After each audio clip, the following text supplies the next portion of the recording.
There, it says we're recording. Hello and welcome to the Scottieverse, which is a subset of the Woke and Baked podcast. We're trying something new today. I have a guinea pig, my good dear friend Steve Pyott, who is the owner, operator, creator of Pyotts Training and Self-Defense, is here, and he's going to talk to me and you guys a little bit about how we got into this and where he's at with his life. Pyott, any openings? All righty. Well, hey, Scott, thanks for having me. I appreciate it. Appreciate me being your guinea pig here. I'm coming to you from my 1986 GMC Suburban because, the wife and 3 daughters in the house are preventing pretty much all other talking. So I started Pyotts Training and Self-Defense about 6 years ago now, 7 years ago, to prevent PTSD, attend PTSD, right? Mm-hmm. So I started while I was staying in England. I was over there in 4 years, and I couldn't do any of my gunsmithing or shooting or anything fun over there because England sucks. And I got a friend who got me into blacksmithing, and that in between that and just the extra training that I've received over years, I've got some hand-to-hand combat, training experience through the U.S. Marshals and LAPD and a few other cats. I figured if I could make a training school that would not only produce the weapons or tools that you're using, but also, train how to use with them, then it could be something more or less lucrative and something I, enjoy doing. Okay. So I remember because me and you go back to Wyoming circa 2010-ish. And I remember you were very into weapons. Well, yeah, I got to Wyoming in 2008, and that's kind of when we met. Yeah. And all I remember is the Pyott riot was this crazy guy with all these guns. Yeah, that's very true. Nothing's changed there. Exactly. And you're one of the most vivid people in my 16-year career that always pops out in my mind. As you're one of the forever memories, even with all the concussions I've had. I will never forget the Pyott riot. So my thing is, you said you were doing gunsmithing and then you got into making knives while you were in England. Like, how did you start? You said your friend showed you. Did you start with like a little blade? Did you start with a small kiln? What was your growth process, trial and error? So I started off, the way I met this guy is over in the UK. They have, I forget what the heck it's called, but it's equivalent to like Craigslist type stuff. Mm-hmm. And you can go on and ask for or you find lessons or stuff like that. I was looking for an arc welder because I was rebuilding a Land Rover at the time. Okay. This guy, he's like, hey, I got I got an arc welder. You're more than welcome to come up and grab it. Went up, grabbed it. We started talking. And I'm like, what do you do for a living? He was asking me about, my career and what I do in the Air Force. And I said, hey, I'm a cop. And he's like, oh, that's really cool. We started talking about and I started talking to him what he does. And the youngest master blacksmith in the UK. And I said, okay. Well, shit, that's kind of cool. Hey, let's teach me something there. And so he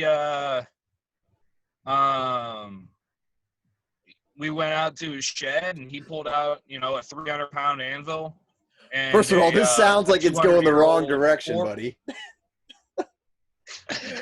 He took you to his shed and pulled out his 300-pound anvil. It's not a family show by any means, but hey, $20 is $20, right? No, but he pulls out his anvil. He pulls out a 200-year-old forge, and he's like, "Hey, let's make something." I said, "Okay." So ended up making first time I ended up making anything, I made a marshmallow stick, just like, a poker to cook marshmallows on. Took us 45 minutes. I learned the absolute basics, right? Nothing else but the absolute basics. I went home. I went to the auto hobby shop. What's that? Oh, do you still have the marshmallow stick? Yeah, I still got marshmallow sticks. Nice. Anyways. I mean, it worked, right? Like, you're breaking up a bit right now, buddy. And ended up going home, going to the auto hobby shop, and getting a brake drum off of a Honda Civic and make my own coal torch. Oh, did I lose you? Yeah, Steven, we're kind of having trouble hearing you right now, buddy. I know you're in Idaho, which is not as terrible as Alaska, where most of the listeners are at. But I missed most of that. Oh, well, look at that. So it's just me right now, so I'm going to just talk to you people. This is trial and error, round one. My first participant. Turns out he has kids that can't just quite join us. Let's see if I can invite him back. If you guys are listening right now, then you're more than welcome to drop likes, drop comments. If you want to be on the show, let me know. You can come on anytime and we can talk about your life. Mainly, I'm interested in small businesses and kind of weird hobbies that people have. There we go. Steve's trying to come back in now. I'm trying. I'm kicking the family off. Hold on. Yeah, and make sure there's no kids in the video because that's one of our things. We can't have children. Yeah, well, then I'll make sure they're not in there. All right. Look at that. He's kicking the family out because the show must go on. It's what it is. It's what it is. There you go. I got you all right. Let me see if I can connect into the Wi-Fi without any issues. Oh, yeah. You sound way better right now, which is beautiful. All righty. So, yeah, we were talking about your marshmallow stick, and then it got really choppy from there. Oh, I apologize. Yeah, so yeah, we went to, you hear the kids yelling in the background because we took away their Peppa Pig. Is what it That's was. fine as long as they're not in the video. We can hear kids screaming all day. Yeah, okay. Well, that seems like common style for you, so it's all good. It is. I imagine with that wrenchy-ass mustache that you hear your kids screaming a lot. Well, I shaved off the beard today. I haven't worn my uniform since March 12th.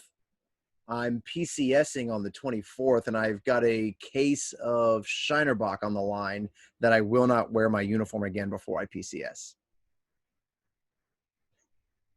Oh, I think he froze again. Man, look at that horrible freeze face he's got. We need to screenshot this and save it. That is bad. So this is, once again, trial and error. I had a guest on. He's failing me miserably. We're at 8 minutes in. He's gone. Oh, he's back. There we go. Holy cow, man. I tell you what, I have been to 39 countries, and Mountain Home, Idaho has the worst internet I have ever been to. Listen, you weren't here when I said it before. Most of the people that listen to this podcast are in Alaska, so they don't know any better. They're still on dial-up with their... So you laugh. That's what that is right there. That's dial-up. See? Man, Idaho. Anyways, so yeah, you made your marshmallow stick. You still have it, correct? I do. Yeah, I still got it. Okay. It's around here. I can go grab it if you really need me to. No. That's interesting. And then you went to the auto hobby shop and got something. Yeah, so I went to the auto hobby shop and I picked up a brake drum off of an old Honda Civic. And I got that stick welder from my buddy, and I literally welded together a forge that night. Ran it off of a shop vac, and and used some Kingsford charcoal, and then that was it, man. That's where it started. I guess I started. First thing I tried to make was a railroad spike knife. Okay, that's a hard steel, though, isn't it? Railroad spikes? No, you would think it because it's on a railroad, right? But no, it's not. It's a very easy manipulative steel, super cake to work with. Okay. But it doesn't hold an edge very well. Gotcha. So I hammered that out, and it turned out looking more like an oyster shucker by the time I was done with it. Not so much a knife. Okay. And then from there, I just practiced. I was doing it pretty much every day after work, building, little things, knives, swords. I mean, I'm to the point now where I'm in my shop. I've got a 5.5 pound axe head that I'm making for a Viking axe. Nice. Okay. Because I mean, there's so many Vikings still around nowadays that need that type. Yeah. Oh, in light of current events, you can never be too unprepared for hand-to-hand combat. You never know when you're going to run out of toilet paper. You're right. I mean, I still have that little hatchet you sent me, and I'm not gonna lie, I'm still kind of figuring out the physics of it, but it's good and it cuts well. It's just not what I'm used to using. So. Yeah, it's definitely its own. They're definitely its own beast. But I tell you what, that thing, I took down a tree with mine that I have that's almost identical to that one. So, yeah. And I know you've made 3 knives for my kids so far. Correct. And my kids are beating the hell out of them, and they're holding their edge. They're still very sharp. I haven't even had to try to sharpen them yet. So, that's kind of what made me think about doing this. Is you're a small business owner, and I completely forgot that you have the whole Pyotts training and self-defense. I was only thinking about the bladesmithing aspect of this. Yeah. So it's all kind of incorporated under the same umbrella. Yes. I do everything out of that. I have, the bladesmithing, the blacksmithing. That's that's the thing I've been able to focus on most here, because in Idaho, doing the self-defense aspect, one, when you're born in Idaho, you get a gun right away, right? It's like so me teaching self-defense is like teaching a fish to swim here. It doesn't make sense if I'm going to be trying to shoot, and paying for the insurance on it is ridiculous. Gotcha. So I do a little bit more of the hand-to-hand knife combative stuff here. That seems to be working out pretty well. But in general, it's the blacksmithing and the bladesmithing stuff. I mean, I've made everything from, I got that big axe that I'm working on right now. I'm in the process of making a 65-pound hammer for it's a Thor's hammer replica. Okay. It's ridiculous. The head of it's 10 inches long and 5x5. It's a lot of steel. It's ridiculous. It's insane. I'm engraving it with a whole bunch of runes and stuff on it. Okay. Once again, from my Viking following out there. Yeah. Well, I mean, there's people in Alaska. I assume there's still Vikings in Alaska, because everybody that I've talked to from up there just seems to be part grizzly bear. Oh, I know. And the other half has got to be Viking. I mean, it makes sense. Well, my wife's from Alaska. I did not. Sure. Yeah, well, she's super white, so she's like half polar bear. But I mean, okay. It's still there. Northern Alaska. Yeah. What part of Alaska is she from? She was raised in Anchorage. Okay, we have some listeners in Anchorage. Most of the listening populace is it's pronounced Kenai, but I like to say Kenai. But I like to say the Kenai Peninsula. It just it rolls off my tongue better. My tongue and Kenai is just, it makes your sense. Tongue and Kenai go famously together, if you will. You Glenn K. Brott. But I slept with his sister. Oh, he's in the Space Force now. No, did he get paid back for that? He's doing personal security for the first Space Force general. What a friggin' beast! Right, he's just a tank. He's been on the show, so I can talk about him. It's okay. Yeah, Glenn, he's a real good dude. Mm-hmm. And okay. He gave me shit all the time because I literally fell asleep next to his sister, and so you slept with her. You didn't sleep with her. Yeah, see, so like I would give him shit. First day I met him, I'm like, "Oh, you're so and so's sister." He's like, "Yeah." I'm like, "Yeah, I slept with her one time. We both fell asleep in my bed." Oh man, good times. Very few people have the cojones to sleep with Broad's sister. Right? I'm not worried about it. But I mean, back then he was about 140 pounds soaking wet. So yeah, with a pocket full of nickels. Yep. What are you drinking on there? Oh yeah, this is I made it's an Angry Orchard with a splash of little reds in there. Fireball. Okay. Like I told you, drinking is highly encouraged on the show. So Yeah. I'm thinking about, I brew my own mead too because I'm a man of many talents. That's what I was kind of getting at. You seem to be a Renaissance man. I mean, you're working on vehicles, you're gunsmithing, you got the self-defense thing. Mead, clearly, which I love. I mean, anything with alcohol, I'll drink. But I'm drinking this pissed Coors Light right now. Yeah, I like Coors Light. And, well, everybody loves Coors Light at the end of the day. Oh, so, Pyotts training in self-defense, 5-year, 10-year plan. Because you don't have that much time left in the military, if I'm not mistaken. No, I think I'm only, let's see, are you 05 or 04? I came in 04.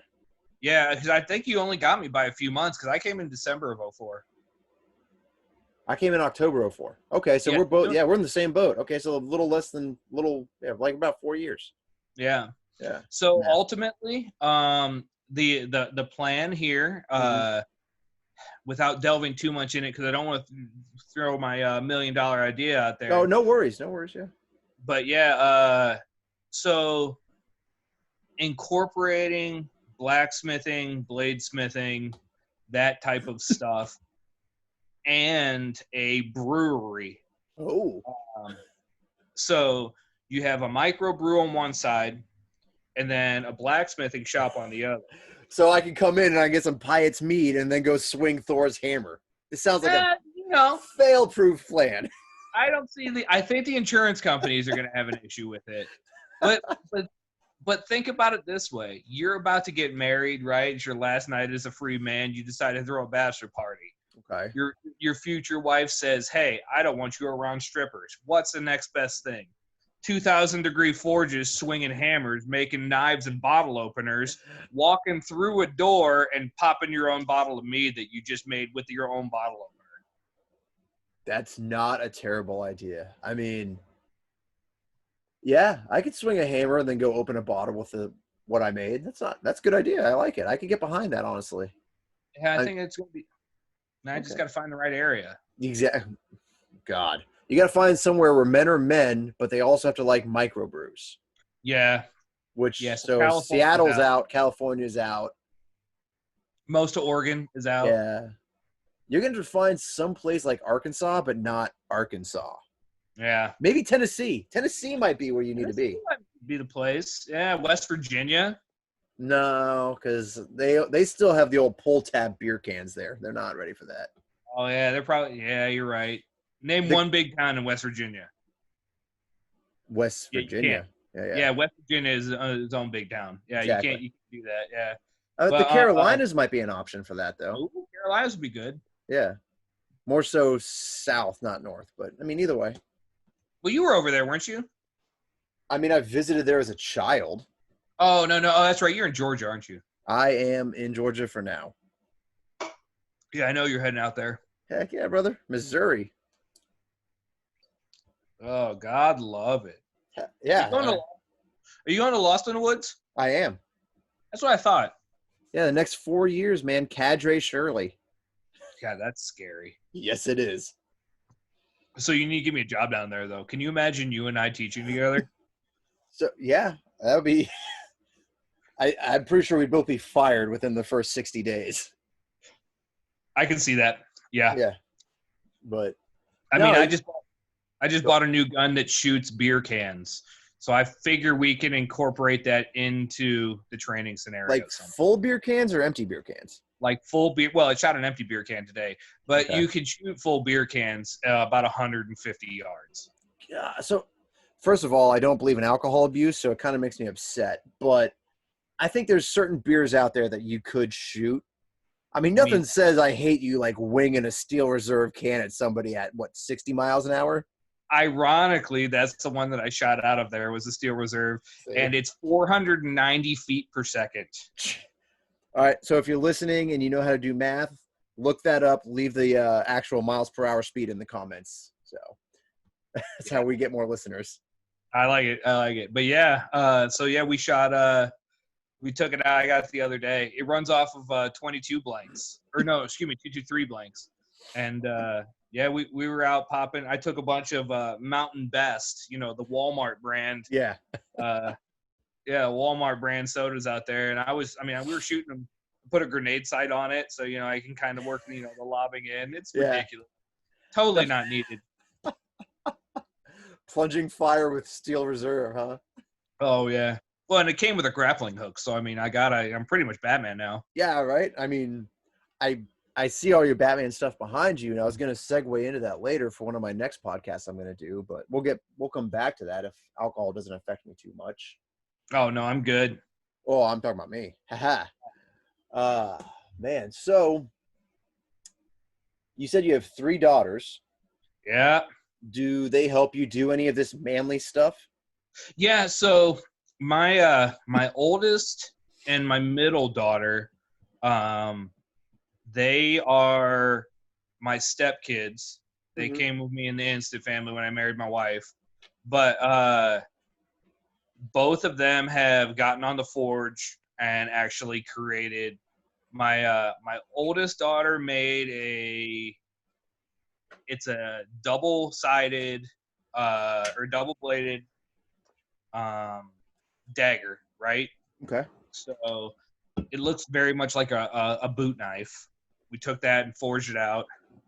And then my middle daughter tried her hardest, but man, we just came up with a steak knife on that one. Like, that's the best way to describe it. Yeah. It looks like a steak knife.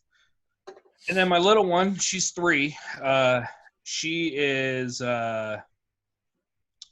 she hasn't got anything on the forge yet, but when I'm out working in the forge, she'll go out there, and she has her own little hammer, and I made her a wooden anvil, and she just hits her little anvil. Okay. Go ahead.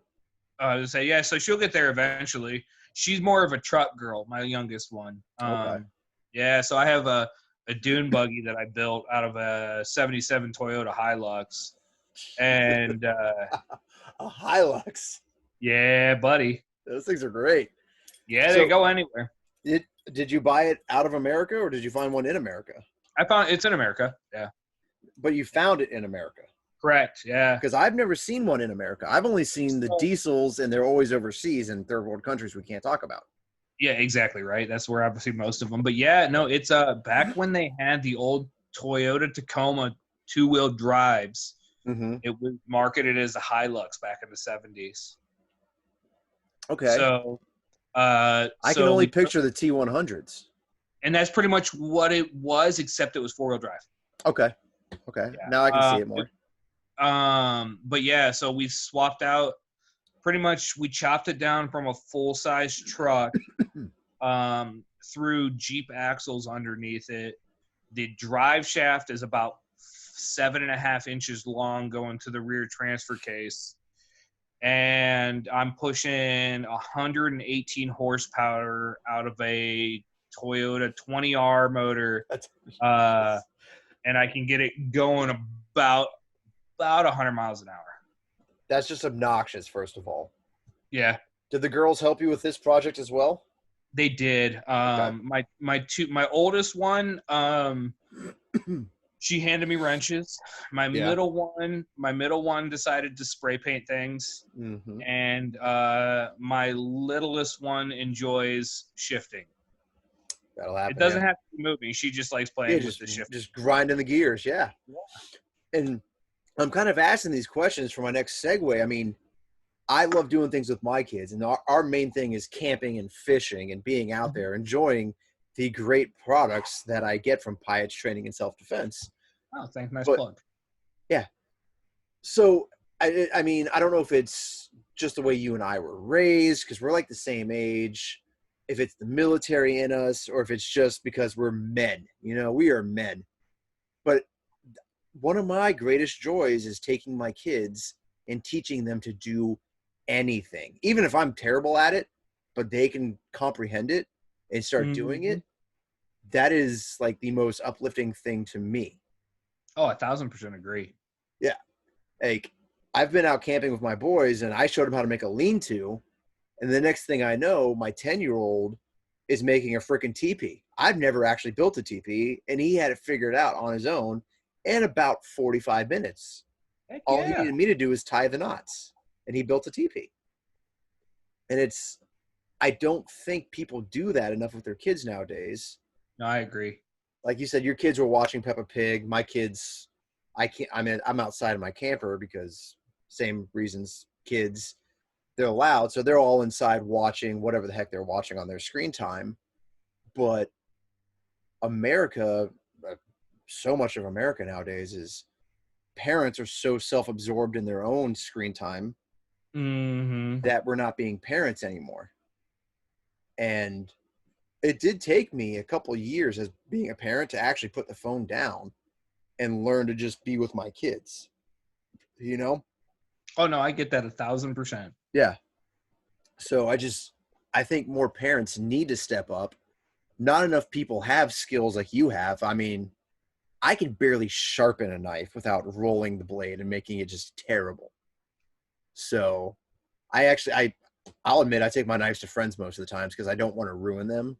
Yours? Haven't had to do that yet. Weird. Yeah. I got a couple other ones in there that I've had sharpened a few times. I won't name names. But I think men were really just not being men. We're not being fathers anymore. And it doesn't matter if you have daughters or sons. We don't take the time that we need to teach them life skills. So it's good that I'm talking with you and you do this type of thing, especially stuff like building cars, making knives, shooting guns, setting up booby traps, and learning how to kill people like the freaking Yakuza in Japan. I'm sure your daughter, yeah.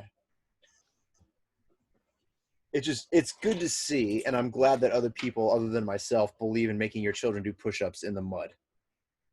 Right? Yeah, you're 100%. Now, the oldest one's going to be 14 in September, and she's definitely, doing that rebellious teenage thing. See, I didn't have that. My oldest is 16 now. Oh my God, really? Yeah, she's driving, has a boyfriend. He's incredible. He's better than us, and me and him both know it. And then my second is 12, and I think she's going to be my rebel. I can already kind of see it in her eyes. I can see it in her eyes. Yeah. So, but yeah, man. I mean, if they even live to see that with the way the world's going nowadays. Yeah, you ain't wrong. Yeah, you ain't wrong.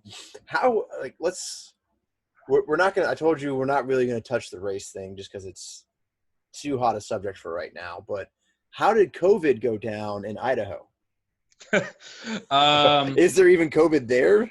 No, there's not enough people. So in my county, there was 3 confirmed cases, I think. Out of 7 people? Yeah, out of 7 people, right? Okay. Well, I mean, honestly, I've been teleworking for the last 2.5 months. We go in a week, and then come. Jesus. So like we're gonna go in. We go in a week, and then we stay home a week and telework and all that stuff. It's not bad. I actually work harder when I'm teleworking than I do when I'm in the office. Well, yeah, because it's a lot harder to track people down.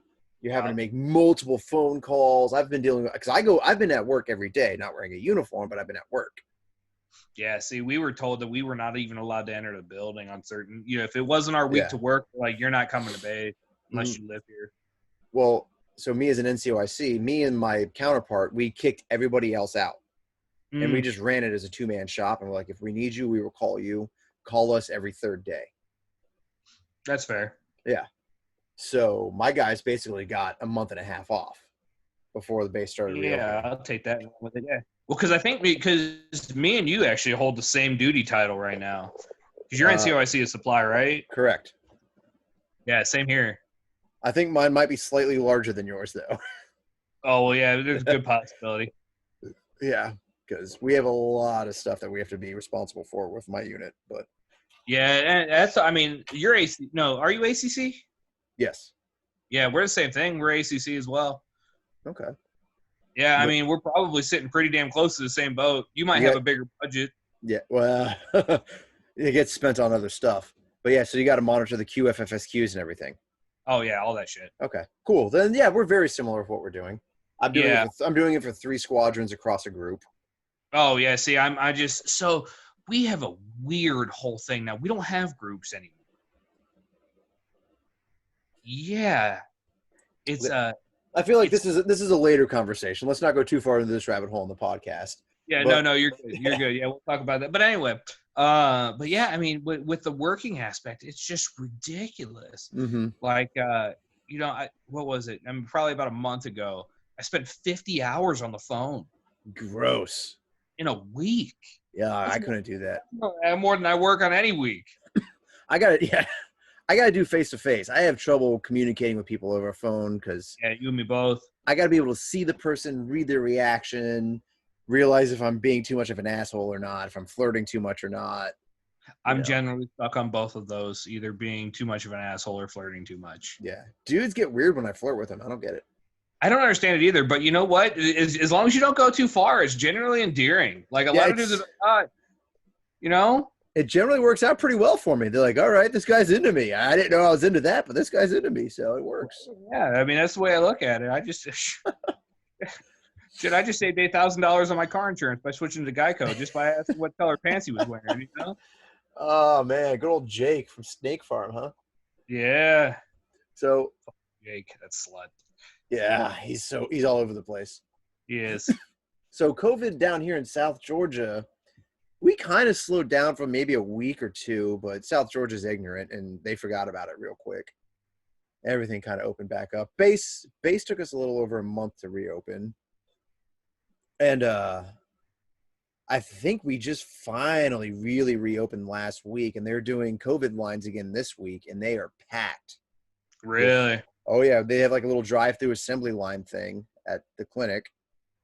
And if you go on Perimeter Road, you know you're going to be stuck in traffic because everybody wants to go get tested for COVID. Jeez, that's insane. Yeah, they're not releasing reports, but I mean, I'm sure it's spreading because with the state of affairs and everything going on, all this rioting. I mean, I'm glad to see the rioters are at least wearing masks if they're not practicing social distancing. I'm interested to see what the next 14 days has with COVID and just exploding. Yeah, you and me both. Because it's not like with all the riots and everything going on, like you said, we're not going to touch the race aspect, but with the COVID aspect, I mean, they're not in socially dispersed areas. No. You're talking downtown, like million people cities, and you're just watching that stuff happen, and it's ridiculous.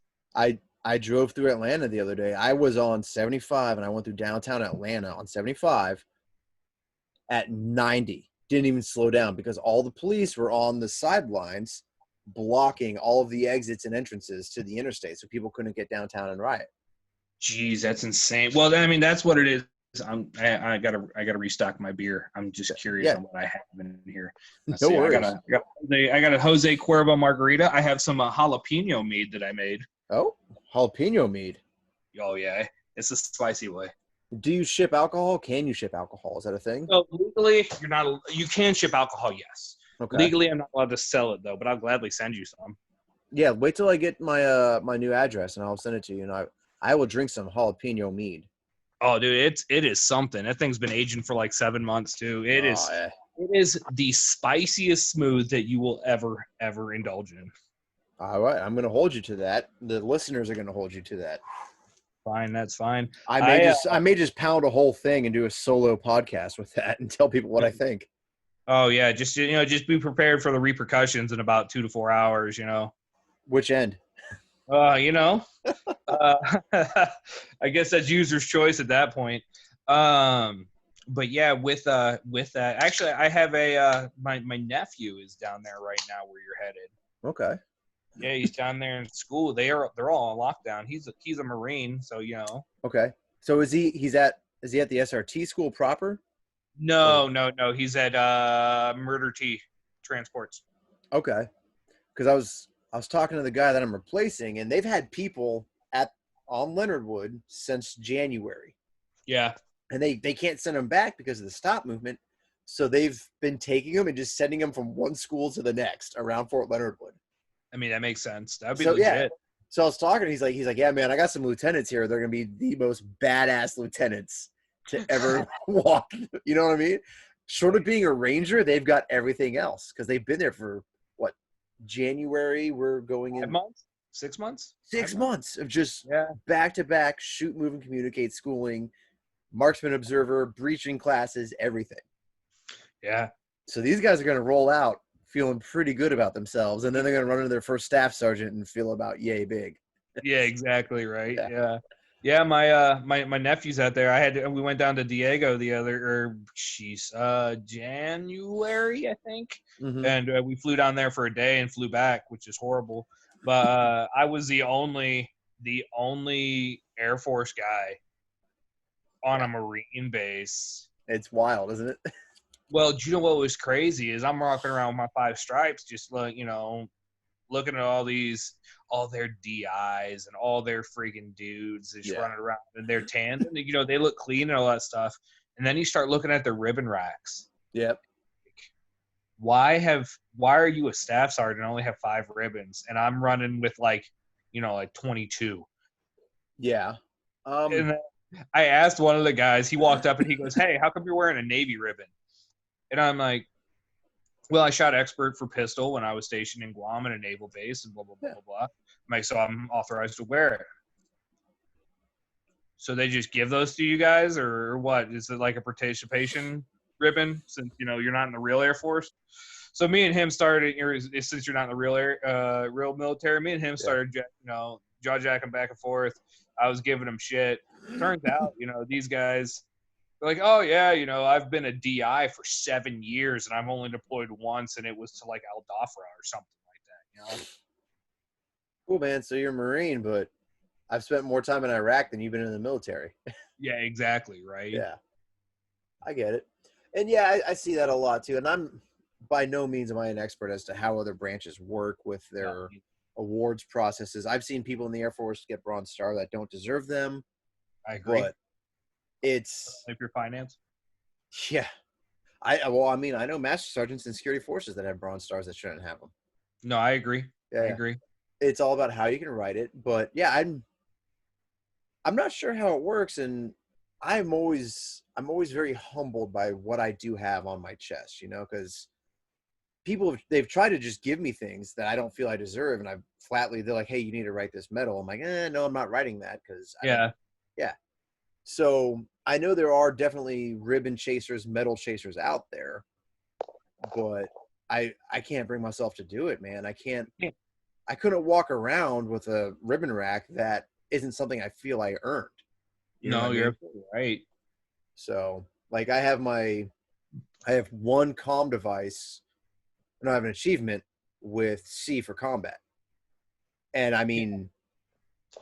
I wear that one, and it means something to me. And if I didn't feel I deserve it, I would never put that thing on my chest. You know what I mean? Yeah, you're absolutely right. Whereas this other guy has a Bronze Star, and it's on his license plate. He's got a sticker on his window. And while I was out earning my C device, he was back at base screwing up my follow-on forces, and he got a Bronze Star for that. You know what I mean? No, I get it. I get it 1,000%. Well, and that's like I got a humanitarian aid for when I was at JTF Katrina, right? Mm-hmm. Way back when, 2005. And that was one of those things I'll gladly rock because it's one of those things. Well, I got my first device. I was actually in Palau for Super Typhoon Haiyan. It was the largest typhoon that ever happened in the Pacific at the time. Yeah. And I was instructing the Micronesian Police Academy up there. Okay. And when I was out there and the typhoon hit, it went from police instruction to, okay, hey, we're rebuilding houses and all that stuff. The vice president of Palau wrote a letter to my commander saying, hey, give this dude a medal because of that. When other countries' leadership says, hey, you should probably do this. I mean, I'd gladly wear that one, Exactly. I'm with you, yeah. Yeah, I got a humanitarian out of the 2006 Lebanon revolution that went on, civil war that went on. Yeah. I did flyaway security into that and got mine for that. But then, like a couple months ago, I organized a barbecue for my group, and they're like, hey, write yourself a comm. I was like, no, I'm not No, writing a call medal for. I know master sergeants that have achievements for driving a bus. yeah, Yeah, I know. oh, it's wild, isn't it? Well, my last deployment, my DFC got an MSM, and he ended up losing a stripe because he impregnated an A1C. Well, I mean, as is tradition. It's, Yeah, as yeah. is.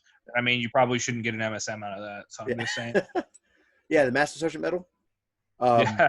But hey, so if you guys are still listening this far in and you're hearing us talk about Air Force medals and how we get them, feel free to leave a comment or message me directly. I will make sure my email is in the comments below or the description below.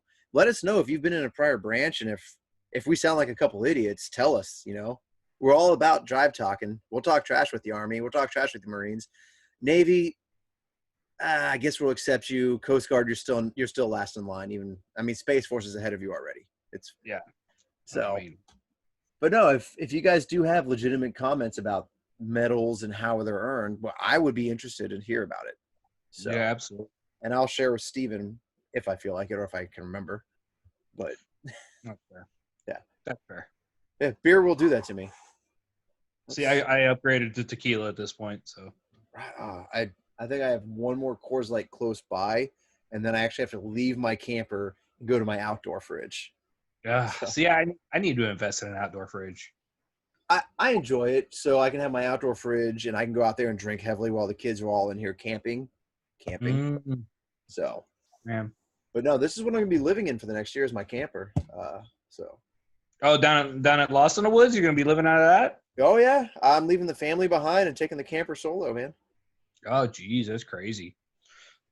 Well, my 16-year-old will be a senior, and I'm gonna toot Crazy. her horn for her. She'll be a senior in high school, but she's also gonna be a freshman in college.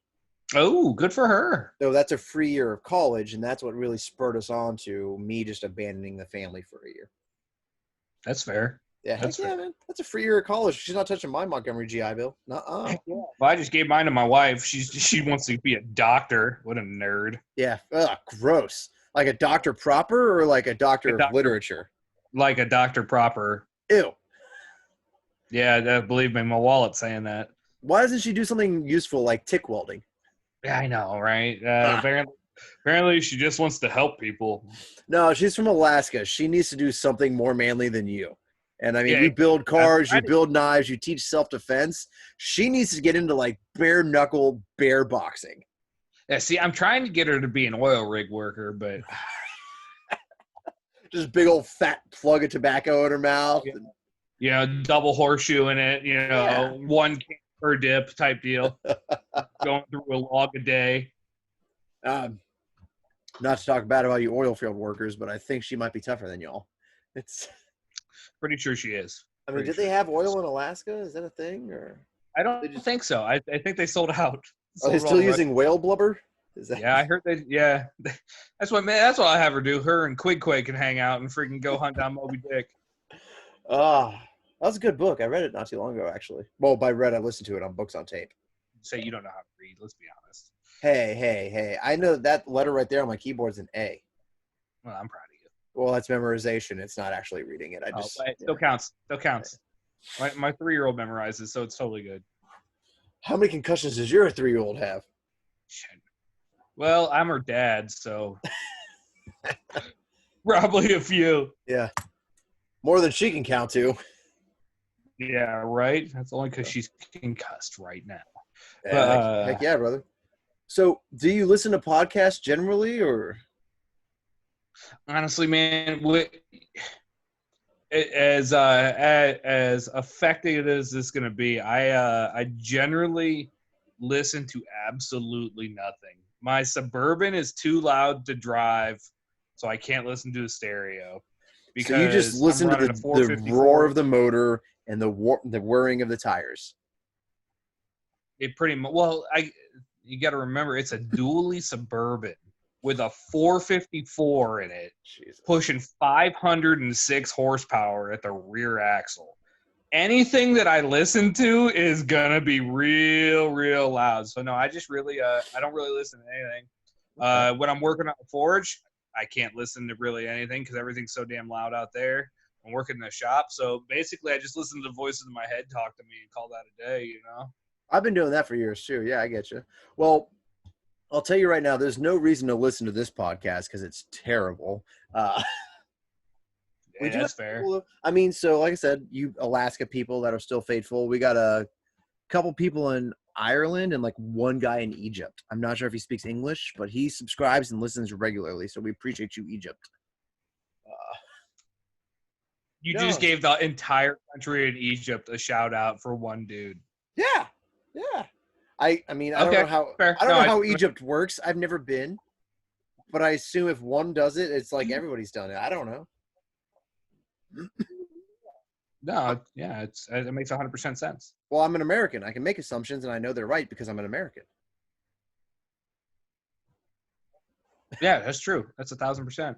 Thank you. 1,000%. You've heard it here. And I think that's right. Yeah. I mean, if you're American, you're right. Yeah, no, that totally won't segregate us from the rest of the world already. No, that's all right. No, yeah, your math. You're an American. You said 1,000%, so 1,000% it is. It's in my notes right here.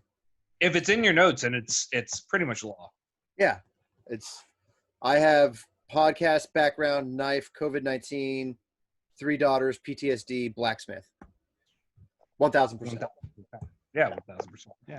All right, man. So we're good. We got everything covered. Yeah, totally, 100%. So we're gonna circle back now because I just saw the master blacksmith. As a blacksmith, what would you be considered right now? Apprentice, level 1 apprentice. Ah, so you're gay? Pretty much, yeah. Okay. Like I'm about 3 hammer swings from forging a dildo. Like I'm that close.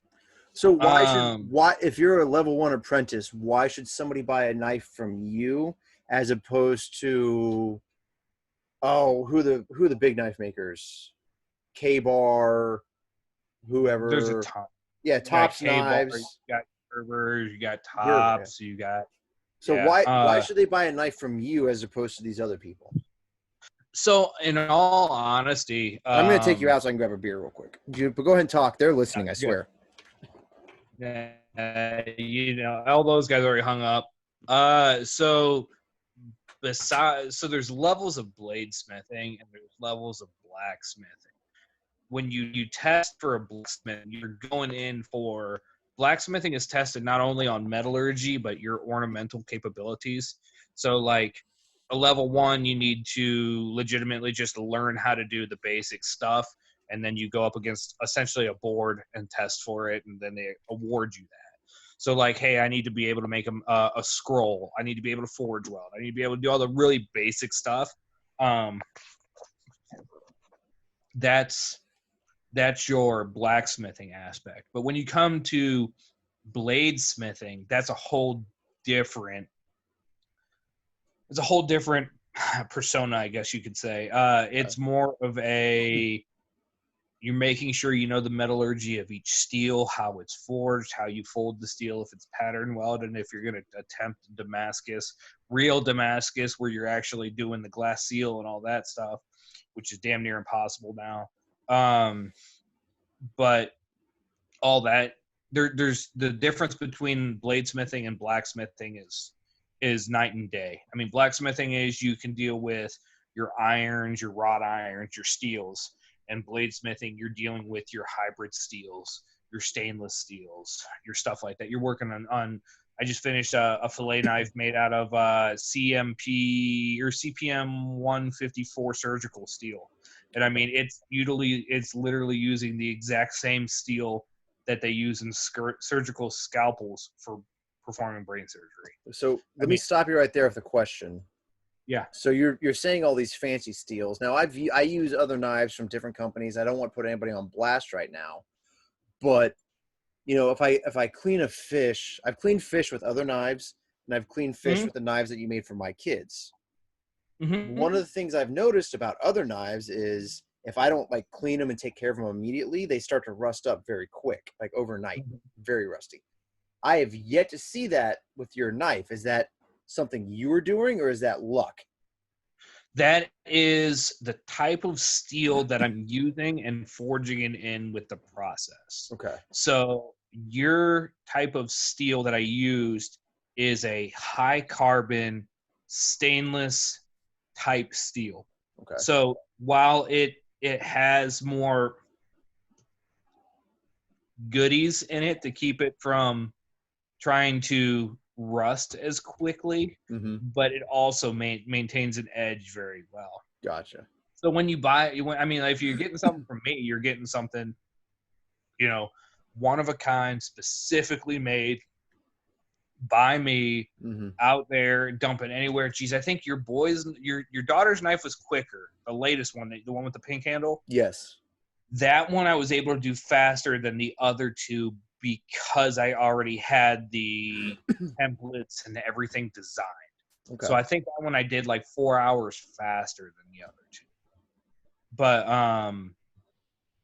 But yeah, I mean, you're sitting there. I sit, on a simple knife, I'm sitting at maybe 7 to 10 hours. Mm-hmm. The hardest one I just did a set of butterfly swords, like from like the Buddhist monk training butterfly swords with solid brass guards, and I used ostrich leather in the handles and all sorts of stuff, and those took almost 7 months to complete.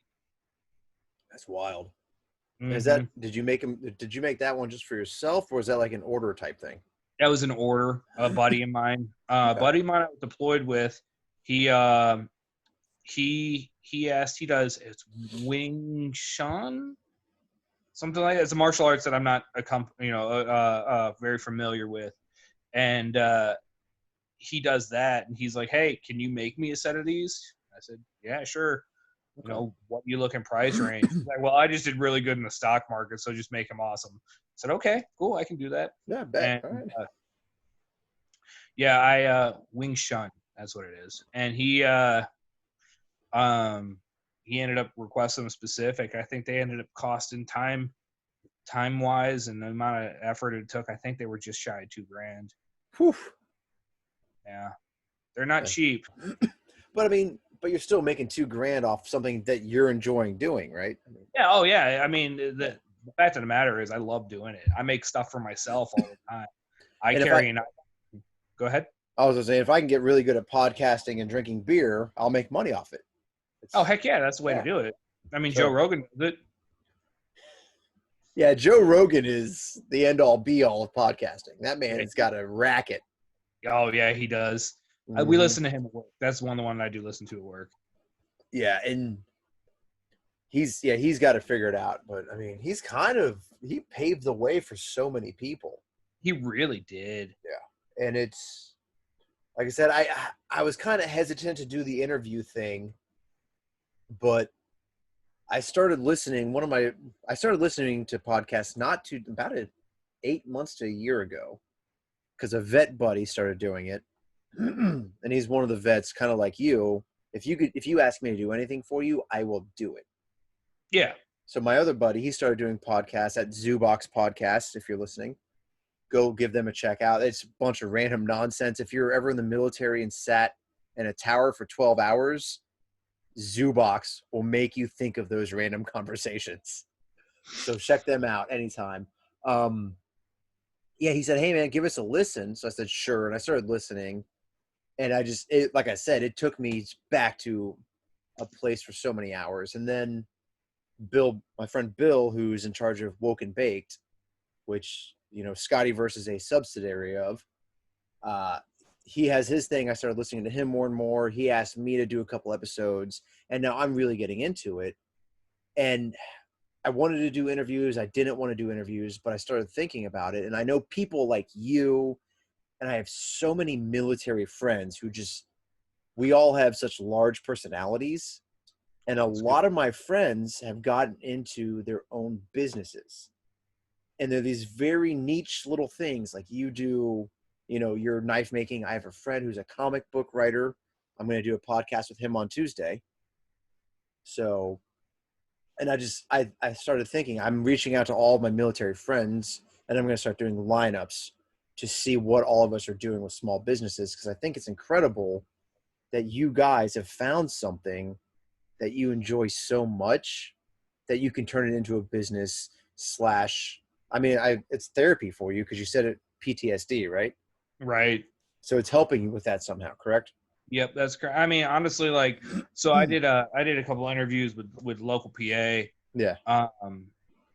one in England, one here, and they asked, like, if you're sitting there, we've all seen shit. I mean, like, I was in the military for less than a year, and I was pulling out bodies from New Orleans. Yep. And that's hard stuff to get past sometimes. Especially because if you're just in the military, you're still a kid. You're like 18, 19 years old. 19 years old doing that shit. Yeah, that's people don't understand, but that's something that's hard to come back from. Yeah, you're absolutely right. And a lot of working through that stuff took me a long time. And one of the huge things that I was doing, and when I started doing this whole PTSD thing, the Pyotts training and self-defense, I was taking my mind out of that situation by focusing on a 2,000 degree piece of steel that I'm turning in from a 1x1 piece of steel into a warhammer, or a set of gauntlets, or a shield, or a butcher knife or a chef's knife. Yeah. Stuff. And it kind of helps you. It helps you process through all that stuff. And I do give a 10% military discount for all my blades and all that stuff. Exactly. And we'll plug your website and everything here in a few minutes. But yeah, and I'm with you. And for years, man, I've been trying different things, trying to figure out what can kind of help me with my PTSD.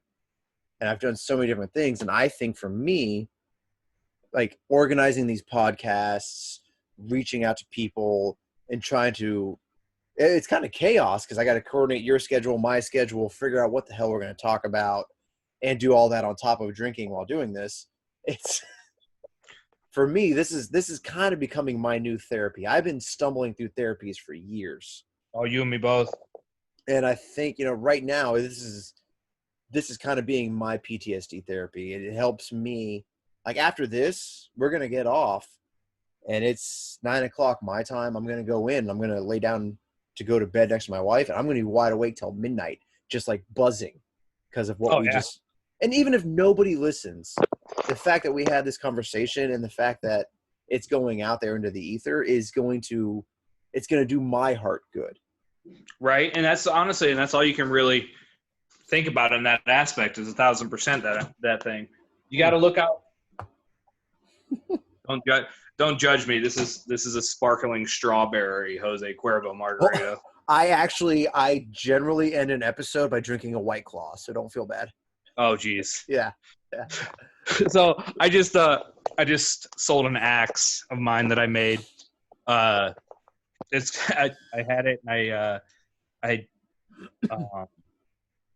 hydro dipped it black, and it's I call it my black talon because it's manlier than the White Claw. I like it. It's good. Well, I like to mix Grey Goose with my White Claws because I'm somewhat of a scientist.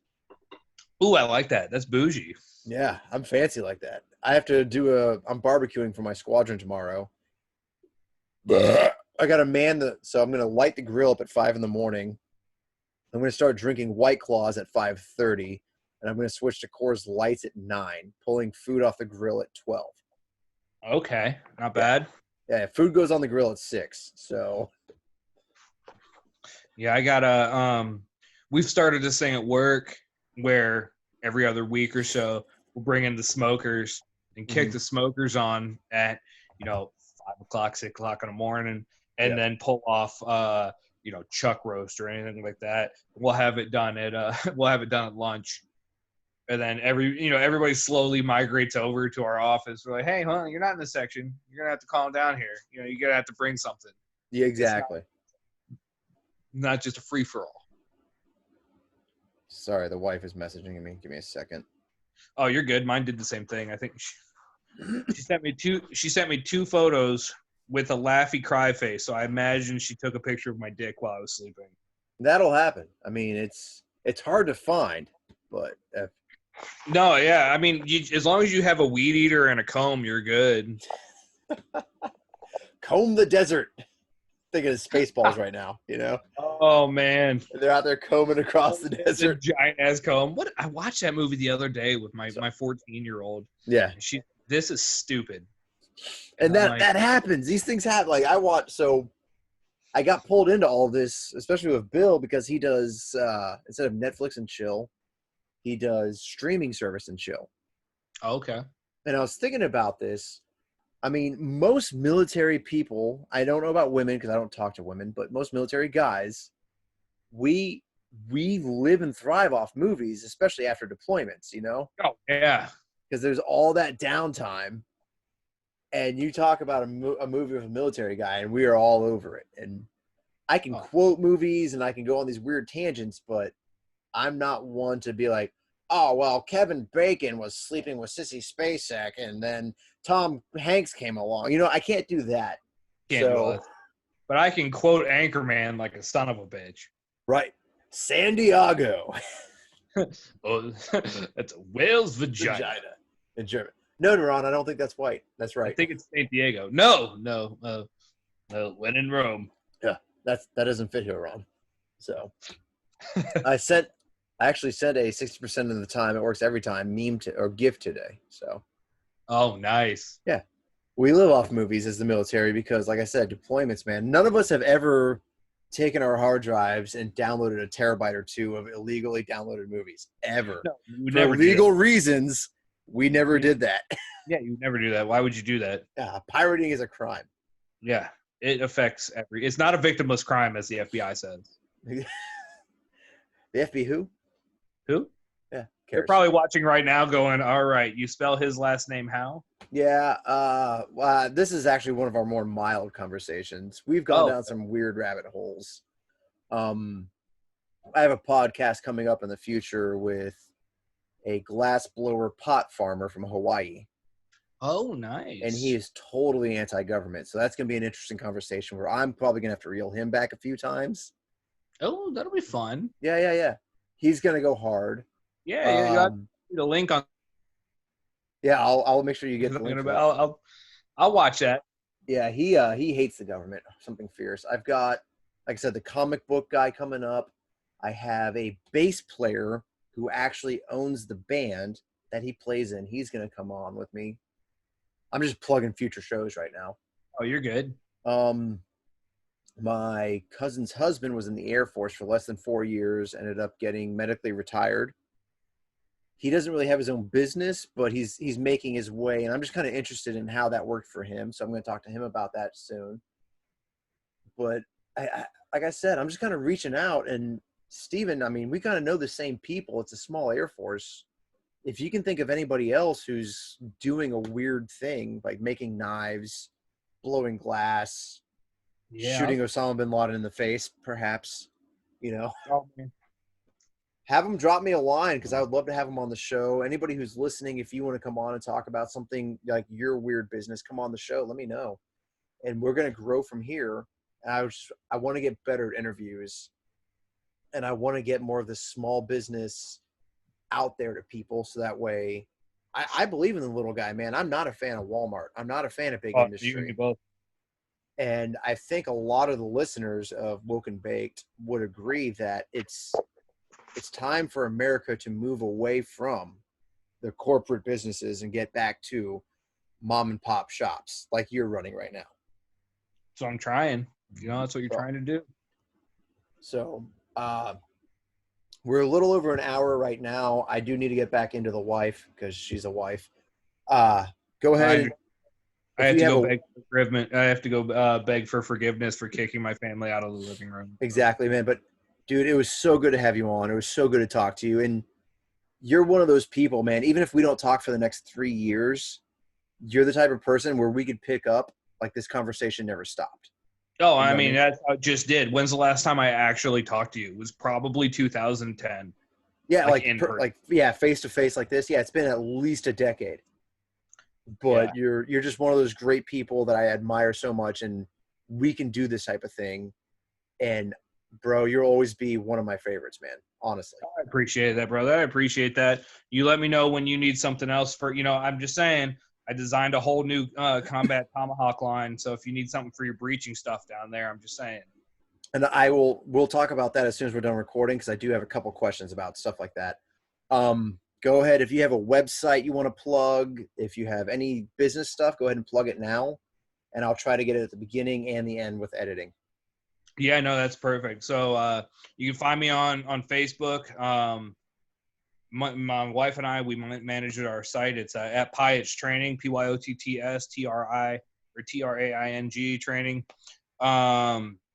And just look me up. First name Steve, last name Pyott. I make, demonstrate, and use all the friggin' guns, knives, swords, all that crap that I make. If you want something custom, there's nothing I haven't done. I just finished up a 7-foot-long broadsword for a buddy of mine in the UK, which was a pain in the ass to ship, but I can ship anywhere. Testament to Scott, who's definitely, used and abused my knives before. So if there's something that you have a question on, just shoot me a message, let me know, and I can guarantee I can make it or figure out a way to get it done. So, I appreciate that one on there. Cool. All right, guys. Well, this was Scottieverse via Woke and Baked podcast. I thank you so much for listening, if you're still listening at this point. Steven, once again, it was a blast having you on, man. And as far as a guinea pig goes, there's no other I would rather shove up my ass. Oh, man, that's sweet of you. But, I'm a little too furry and big for you. You know that.